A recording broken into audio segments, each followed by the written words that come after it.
You might want to ask yourself why the entire culture is utterly saturated with mass media entertainment from all sides, while the educational system in America continues its stupefying downward slide since the U.S. government decided to take over and subsidize the public school system. What your government pays for, it gets. When we understand that, then we look at government-financed institutions of education and see the kind of students and the kind of education that's being turned out by these government-financed schools. Logic will tell you that if what is being turned out in those schools was not in accord with what the state and the federal government wanted, then it would change it. The Patriot Act, Homeland Security, the Military Tribunals Act, and other legislations are all completely and entirely designed to destroy your civil liberties and limit your ability to fight back against what is coming. Currently in the United States, unannounced to most brainwashed Americans, your home can be searched without a warrant, without you being home. You can in turn be arrested with no charges revealed to you, detained indefinitely with no access to a lawyer, and legally tortured, all under the suspicion that you might be a terrorist. It's time to wake up. The people in power go out of their way to make sure that you are perpetually misled and manipulated. The majority's perception of reality, especially in the political arena, is not their own. It is shrewdly imposed upon them without them even knowing it. For example, the public at large actually believes the invasion of Iraq is going badly, as sectarian violence doesn't seem to stop. What the public fails to see is that the destabilization of Iraq is exactly what the people behind the government want. This war is to be sustained so the region can be divided up, domination of the oil maintained, continual profits reaped for the defense contractors, and most importantly, permanent military bases established to be used as a launching pad against other oil-bearing, non-conforming countries such as Iran and Syria. The last thing the men behind the curtain want is a conscious, informed public capable of critical thinking, which is why a continually fraudulent zeitgeist is output via religion, the mass media, and the educational system. They seek to keep you in a distracted, naive bubble, and they are doing a damn good job of it. In 2005, an arrangement between Canada, Mexico, and the United States was made. This arrangement, unannounced to the public, unregulated by Congress, merges the United States, Mexico, and Canada into one entity, erasing all borders. It's called the North American Union, and you might want to ask yourself why you've never heard of this. In fact, there is only one mainstream reporter who has actually heard of and has had the courage to cover this issue. The Bush administration's open borders policy and its decision to ignore the enforcement of this country's immigration laws is part of a broader agenda.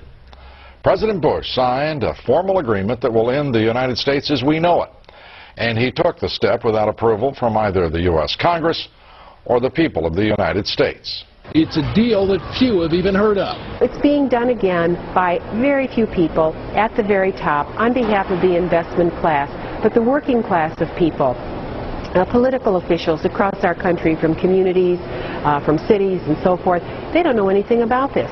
This isn't some trade agreement. It is a total removal of sovereignty from these countries, which will also result in a completely new currency called the Amero. The American Constitution will eventually be obsolete. You would think that a situation like this would be on the cover of every major newspaper. That is until you realize that the people who are behind this movement are the same people behind the mainstream media, and you are not told what you're not supposed to know. The North American Union is the same concept as the European Union, the African Union, and the soon-to-be Asian Union, and the same people are behind all of them. And, when the time is right, the North American Union, the European Union, the African Union, and the Asian Union will be merged together, forming the final stages of a plan these men have been working on for over 60 years. A one-world government.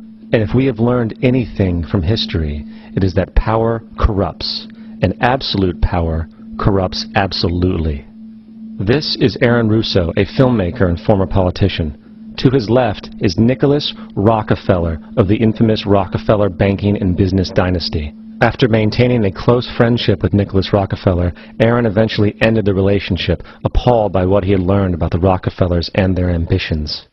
I got a call one day from an attorney woman I knew, and she said, would you like to meet one of the Rockefellers? I said, sure, I'd love to. And we became friends, and he began to divulge a lot of things to me.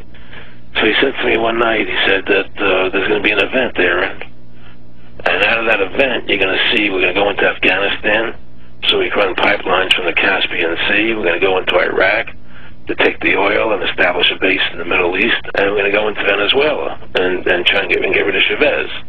And the first two they've accomplished. Chavez they didn't accomplish.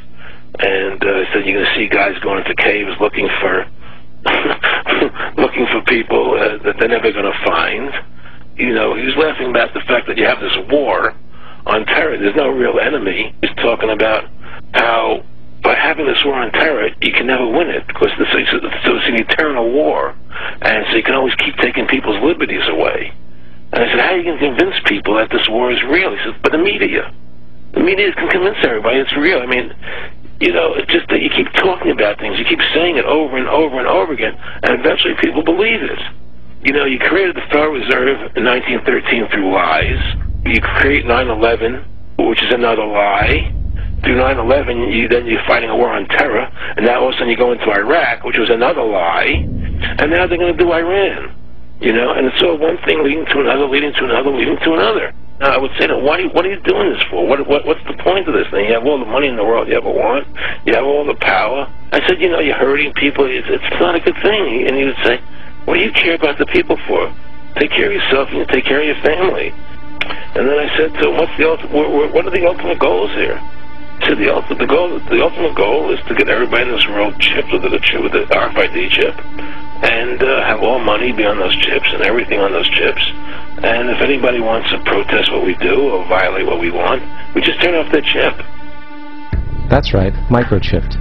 In 2005, Congress, under the pretense of immigration control and the so-called War on Terrorism, passed the REAL ID Act, under which it is projected by May 2008 you will be required to carry around a federal identification card, which includes on it a scannable barcode with your personal information. However, this barcode is only an intermediary step before the card is equipped with a VeriChip RFID tracking module, which will use radio frequencies to track your every move on the planet. If this sounds foreign to you, please note that the RFID tracking chip is already in all new American passports. And the final step is the implanted chip, which many people have already been manipulated into accepting under different pretenses. We have a Florida family who are really pioneers in a brave new world. They have volunteered to be the first ever to have microchip identification devices implanted into their body. After 9/11, I was really concerned with the security of my family. In the end, everybody will be locked into a monitored control grid where every single action you perform is documented. And if you get out of line, they can just turn off your chip, for at that point in time, every single aspect of society will revolve around interactions with the chips.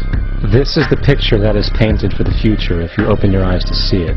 A centralized one-world economy where everyone's moves and everyone's transactions are tracked and monitored, all rights removed. The most incredible aspect of all. These totalitarian elements will not be forced upon the people. The people will demand them. For the social manipulation of society through the generation of fear and division has completely detached humans from their sense of power and reality. A process which has been going on for centuries, if not millennia. Religion, patriotism, race, wealth, class, and every other form of arbitrary, separatist identification and thus conceit has served to create a controlled population, utterly malleable in the hands of the few. Divide and conquer is the motto, and as long as people continue to see themselves as separate from everything else, they lend themselves to being completely enslaved. The men behind the curtain know this, and they also know that if people ever realize the truth of their relationship to nature and the truth of their personal power, the entire manufactured zeitgeist they prey upon will collapse like a house of cards.